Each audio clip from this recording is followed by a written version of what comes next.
Hello and welcome, racing family. Good to be with you for another edition of our Perfectly Placed preview show, this time for racing on Tuesday at HQ. Hollywoodbets Kenilworth. We've got a 10-race program. The first race at 11:35, the bar pot race 2 at 12:10. The place accumulator race number 3 at 12:45. The pick 6 will start in race number 4 at 1. First jackpot race number 5 at 13:55, and the second jackpot, being a 10-race program, will start in race number 7, and your bets need to be on at 3:05. All things being equal, the last race will be race number 10 at 16:55. All right, you can see we've got the jackets on. It's been nice and cold here in the Western Cape. As you know, it's been well documented. There's been quite a bit of rain around. I see they have forecast some rain leading into this Tuesday meeting. So just watch the track report, see how much rain has fallen, and you'll need to find those horses that like a bit of the underfoot conditions being on the softer side. All right, so now that we've got that out the way, a quick reminder to head on to our socials, our YouTube channel. There'll be some interviews, perfectly placed interviews that'll be lined up, and of course you'll find the show in its entirety. All right, so let's dive into it. Race number 1, 11:35. There's no betting, unfortunately, available. We're doing this quite early just to get it out so that punters can have a look-see, but you'll be able to find that betting on the Hollywoodbets website, and from there you can plot and add and watch the market movers. If you're like me, we like to watch those market movers very closely. All right, so race 1, the Hollywoodbets Kenilworth welcomes you maiden juvenile plate. They'll go to the 1600-meter marker for race number 1. Let's run through it. Number 3, Bugle Boy. Well, his form up the straight here at Hollywoodbets Kenilworth has been very good. I see Greg Enyon and the team have now opted to step him up in trip. We'll find out if he stays. I don't think the staying is a problem. He's got a good draw. He's got a good jockey in the form of Louis Mkotwa. He'll be there for nothing. So he's a horse we need to respect, number 3, Bugle Boy, now that he steps up to the 1600-meter trip for the first time. 4, stable companion New World. Cornet Orfer gets the ride. He knows this individual very well. We know that Cornet gets around. He does his work in the mornings. He undoubtedly would have gone and obviously done the preparation leading into this race on Tuesday. He's got to have a massive chance. His form is very good. We know that Greg Enyon's got his string in fine form at the moment. From a good draw, he'll be there for nothing. So New World absolutely needs to go into all your bets. I'd include him. He's got a massive winning chance. Further down the page, and will be my first selection. I was hoping that he gets a kinder draw, but he's got the maestro on top, Gavin Larena, number 7, Better Man. He comes back from arrest and gelding. We know that he was due to run about 4 weeks ago. He was unfortunately scratched in the same race that the stable companion came to win, Captain's Alliance. He was scratched on the condition that there was obviously nasal discharge out of his nose down at the gates. Mr. Marshall, top trainer, he would have given him the time off. He would have brought him back ready to rock and roll, and I think he's got the ability to go and put this race to bed. They've always thought quite a bit of him. I believe he shows good work back at home, and I think 7, Better Man's the horse that they all need to beat. 8, Yamazaki. Well, he ran a better race last time out. He went down to the start beautifully. If he can build on that, he'll have some sort of a chance. And then 9, Diamond Days. Well, it's very hard to find fault with his form. He moved up like he was actually going to go on and win the race last time out, but he pulls a bad draw here, and I do have my reservations and my question marks whether he'll see out the 1600 meters, but time will tell. Let's see what happens in race number 1. Now that I've had a look at it, I'm probably going to angle towards the swingers. Let's go swinger 4 and 7. Let's not complicate it. The 2 horses with form, the 2 horses that they really held in high regard. So 4, New World, as well as number 7, Better Man. That'll be my swinger play to put some cash in the pocket for race 1. Race number 2, this is where the bar pot starts. Make sure you get involved. I really like the bar pot on this Tuesday afternoon. I'll spend a few rand. I've actually tipped up a bar pot. I'll give you those numbers shortly. It's the Race Coast Maiden Juvenile Plate for fillies. They go to the 1,000-meter marker. Let's chat about them. Number 2, Swift Serenity. Well, she's showing improvement with every run. She ran a much better race last time over 1,000 meters here at Hollywoodbets Kenilworth. She ran 4th behind Between the Lines. That was a great run. I certainly believe that she'll take another step forward, and she's got to have some sort of an each-way chance. I did have a chat with Michelle and the team, and she's in a good place back at home, so she needs to go into the play. 3, Splash of Colour. I thought she was mighty disappointing last time. I fancied her to win. She moved up to a point and then didn't go on with it. Probably a good move to bring her back in trip, hit the reset button. I am expecting a much better run from number 3, Splash of Colour. Gavin Larena gets the ride for Vaughan Marshall. And then the horse that they all need to beat is number 5, Stormwatch. Richard Faree for Eric Sands. She's a lovely looking filly. She ran a great race on debut. She ran 2nd, and she pressed the winner all the way to the line, Between the Lines. There's no doubt that she'll improve from her first run into her second run. She's got that natural improvement look about her, and I think she'll take a lot of beating, Stormwatch, when it comes comes to race number 2. I actually wouldn't even put you off if you wanted to bank her in the first leg of the buy pot. All right, so now that I've given you what I like and what I don't like, I know nothing about the first-timers, unfortunately. There's a good few of them, very well-bred first-timers when we come to race number 2. So my only advice, watch the market, watch them in the parade ring, and watch them move down to the start. There are some very well-bred first-timers, in particular number 9. I'd be keeping a beady eye on this one. Certainly, whatever happens here, win, draw, or lose, I'd be watching where she goes next time out, the 2-year-old Bay filly. Okay, so my bar pot numbers, I'm spending 216 Rand. I'm going to go 2 and 5 in the first leg. Second leg, we go 6 and 7. By banker rates, by 1, 2, 3, 4, 6 and 7. By 1, 2 and 11. And the last leg will go 1, 4 and 5. Race number 3 is where the place accumulators start. It's the Social Squad maiden plate. 12:45 is the off time, 1,000 meters being the trip. Absolute two-horse race, in my opinion. It's number 6, African Memoir. Got to have a big chance. Corne Orfer gets the ride for Andre Nelm. He ran 4th on debut, was beaten 3 lengths by that very smart horse trained by Michelle Ricks and Harold Crawford in the form of 3 Tigers. And then he take a big step forward in his next start when he ran second, beaten a length by late December. That was a great run. He's clearly improving with racing. I think he's got a bit of ability, this individual. So 6, African Memoir, undoubtedly got a winning chance. And then the biggest danger will be number 7, Night Train. He'll be my first selection. He came to the course with a reputation. He showed some speed on that inside rail, and only late did he start to show signs of possibly needing it and a bit of greenness. He's a lovely big individual. I know the yard think highly of this horse. I quickly ran up to Gavin Arena after the race and I said, "What do you think, Gav?" He said, "Very nice horse. Follow him next time out." So Night Train will be my top selection. He ran just behind African Memoir last time out, so I don't think there'll be much in it when they hit the line this time round. So 6 and 7, those are the 2 horses for me to win race number 3. They obviously I don't think can both win it unless it's a dead eat, but I'm going to lean towards Night Train to beat African Memoir, so I'm going to be looking for that twist in form when it comes to race number 3.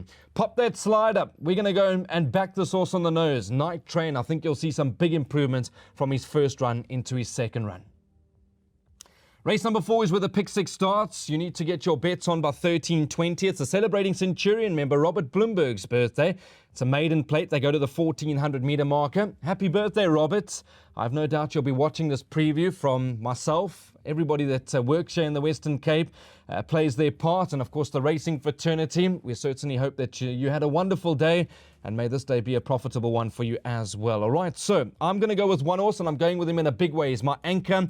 I've made him the best bet of the day, and that's number 8, United Front. Sean Veal gets the ride for Vaughan Marshall. He's an unbelievable-looking sort. When I saw him first time moving to the start, I said, right, he's going to be very hard to beat. He came out the machine like a professional. He's a nice big sort. He got around him. He got to the front, and he tried to skip at the top of the lane. He just found one too good on the day.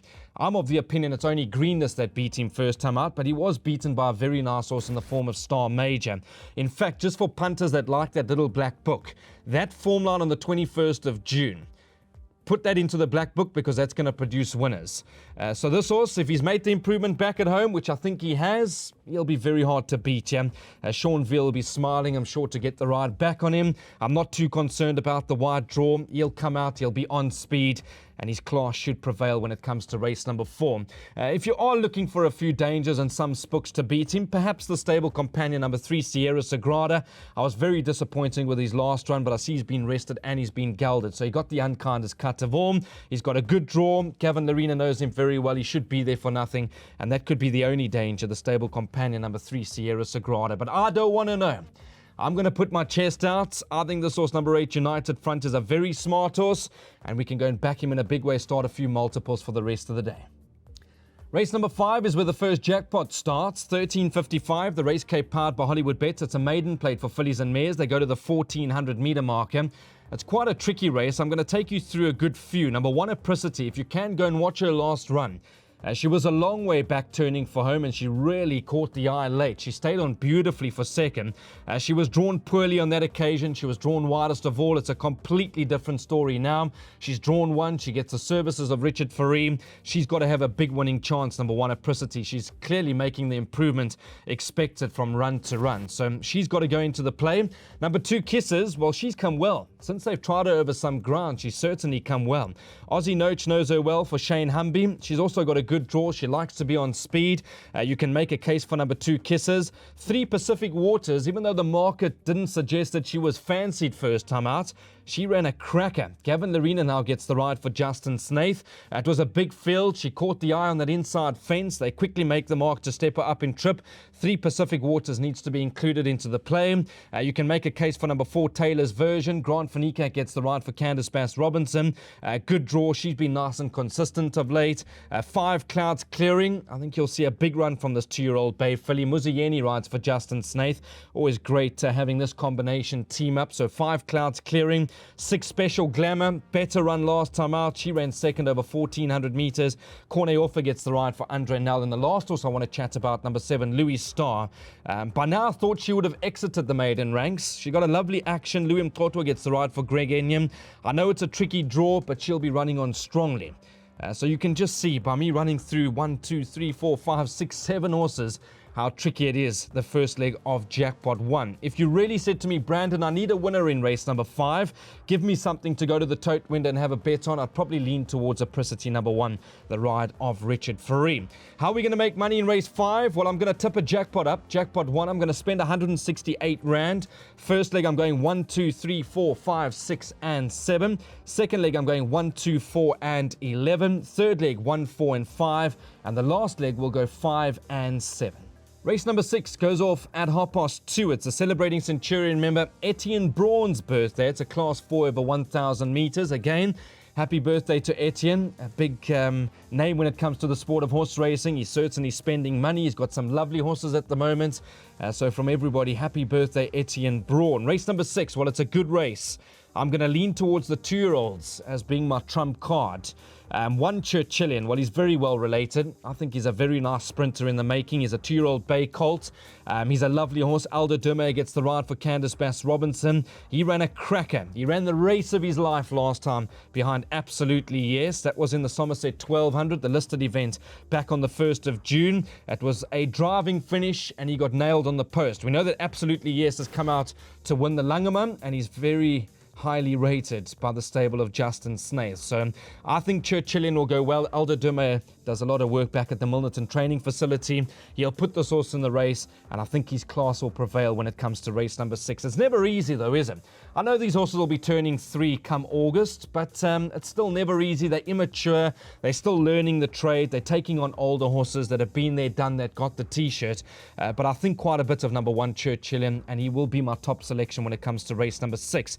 Better run from number 2 is Scarpman last time out. He'll enjoy these softer underfoot conditions. Brevin Plyke is a man that's riding really well at the moment. He takes off the 1.5 kilograms for Pitt Porter and his team. So 2 is Scarpman you could make a case for. Number 4, Island Forever. There's some shrewdies that have tipped me this individual. He's been rested. He's been gelded. They put the blinkers on. He's clearly a lot better than what his recent form is showing. When he won his first race on debut, I said he's a very smart horse.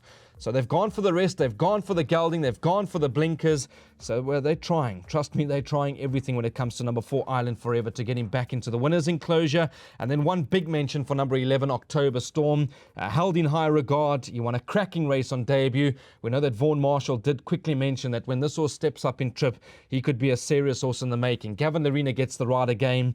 The way he won first time out, I called the race. He certainly caught my eye. So I'm looking for even further improvement when it comes to number 11, October Storm. And he could very well remain unbeaten. So tricky race, race number 6. How are we going to make some money? When it comes to the 6th race, the more I look at it, I think we'll get a reasonable price. I'm going to go and back this horse, Churchillian, on the nose to win. Let's go to race number 7. This is where the second jackpot starts. You need to be on at 3:05. It's the www.hollywoodbets.net middle stakes for fillies and mares. Great race, competitive race. I'm going to try and narrow it down for you. I think Candice Bass-Robinson holds the key. Let's chat about number 1, Babelicious. She won a good race last time out. It was a consistency reward. Sean Veal now gets the ride. She likes to sit just off the speed, and she'll run her honest race again. She's got a big winning chance, number 1, Babelicious, at this level. As I quickly mentioned, she tries so hard. Every time she comes to the course, she puts in her best effort. So number 1, Babelicious, you can make a case for her with 60 kilograms on her back. Number 4, Winter Rainfall. she's off a winnable rating of 89. Grant van Niekerk, I think, will suit this filly. Candice Bass-Robinson, the trainer, I've been waiting for her for a long time. It's good to see that she's returned to some form. She's got the ability. She's a lovely looking filly. You'll see her move down to the start. She'll catch your eye. I would watch her. Swingers, trifectas, exactas, quartets. You've got to chuck in number 4, Winter Rainform. And then my first selection, number 5, Trip to Maputo. I've always been a big fan of this filly. I thought she was a little bit unlucky last time on the poly up in Klaberge. They quickly moved that meeting from the turf to the poly. She ran an absolute cracker. The win before that, up the straight at Hollywoodbets Kenilworth, was very impressive, to say the least. She sat a long way back. Once she angled into the clear, she quickly put them to bed. She's got an unbelievable turn of foot, number 5, Trip to Maputo, and I believe she's the filly they all need to beat again. So I'm going to go with her to win this particular race. But what I'm going to do is I'm going to tip a jackpot 2 up. I'm going to spend 210 Rand. First leg, I'm going 1, 4, and 5. Second leg, I'm going 5 and 7. By 1, 2, 3, 8, 10, 12, and 13. And the last leg, I'm going 3, 5, 6, 7, and 8. But if you're looking for a winning bet in race number 7, I would suggest the each way on Trip to Maputo. Race number 8, the perfectly placed A stakes, 15:45. You can find those perfectly placed interviews leading into this meeting on our socials, on our YouTube channel as well. This time we go to the 1500 meter marker for race number 8. I've tried to narrow it down to 2 horses. I know it's a competitive race, but only 2 horses for me can win. Let's chat about number 5, Sugar Mountain. Aldo Dimme gets the ride for Candice Bass-Robinson. He's certainly come alive. He's won 2 very good races in succession. And this is more like it when it comes to Sugar Mountain. I know he's one of the stable favourites. He's got a good striking turn of foot. There's no reason off a rating of 120 why he can't be competitive in a race of this nature again. So 5, Sugar Mountain, big winning chance. And then the horse that had absolutely no luck last time out. If you can, go and watch the replay. Prometer, I don't know. The owner has quickly corrected us a few times when it comes to this individual, but wow, he was unlucky last time. I'm of the opinion he should have won the race. He got beaten on the post by Please Be True. Richard Fourie was hunting a gap the whole way up the straight, and the gaps only presented themselves very late, and he absolutely took off late. So Prometer, he's going to be a lively contender when it comes to race number 8. I'd include him into the play. So 5 and 7. Those are the only 2 horses that I can see winning this particular race. Are we going to go and take the swinger? I think let's keep it simple. Let's go and take the swinger. Unless you want to back them on the nose, it's entirely up to you what you want to do with your money. But I'm going to go and take the swinger 5 and 7 in race number 8. Race number 9, the penultimate, goes off at 20 past 4. It's the Racing Club Class 4. We go to the 1400 meter marker. Wow. Competitive is all I can say. It's not easy. You can make a case for a good few. Hopefully, you've gone quite wide in your exotics. Let's chat about number 2, Boogie Fight. Honest Boogie Fight. Corne Alpha gets the ride for Andre Nel. Good draw. Yes, he carries 62 on his back, but he's just as honest as the day is long. He ran a great race last time out behind a very nice horse in the form of Industrial Strength. I know he went from an 83 to an 84, so he was given a point for running second. But he's just so honest. And from that draw, it's uncomplicated for him. He'll run a big race, number 2, Boogie Fight. He's probably the horse that they're going to have to fetch inside the last 200 meters. Further down the page, a horse that really caught my eye last time out was number 8, Azuri. Brevin Pleikes takes off 1.5 kilograms for Lucinda Woodruff. He won up the straight over 1,200 meters here at Hollywoodbets Kenilworth, and it was super impressive. He quickened up like a very nice horse. You can only think this is a better trip for him, and you can only think that's going to bring some more improvement to him. So 8 Azuri, if he's taken that run well, which I'm sure he would have, Lucinda Woodruff wouldn't have run him if they didn't think that he took the race well. I think he's a big runner. If this apprentice, Brevin Pleikes, can put him in a good position turning for home, he's got a good turn of foot. Number 8, Azuri, will go very close. I'd include him into the play. Number 10, Trippy Silk. We know he's a very complicated customer. He's got a mind of his own. Ignore his last run. He's a lot better than that. From a wide draw, I'm not too concerned. He likes to switch off, and he'll be running on strongly. So number 10, Trippy Silk, you can make a case for him. And then 12, Happy Days. I think Mr. Marshall and Mrs. and Mr. Truter must be going mad. This horse just can't get a draw. He's drawn wide again. Go back his last 3 runs on the 21st of April.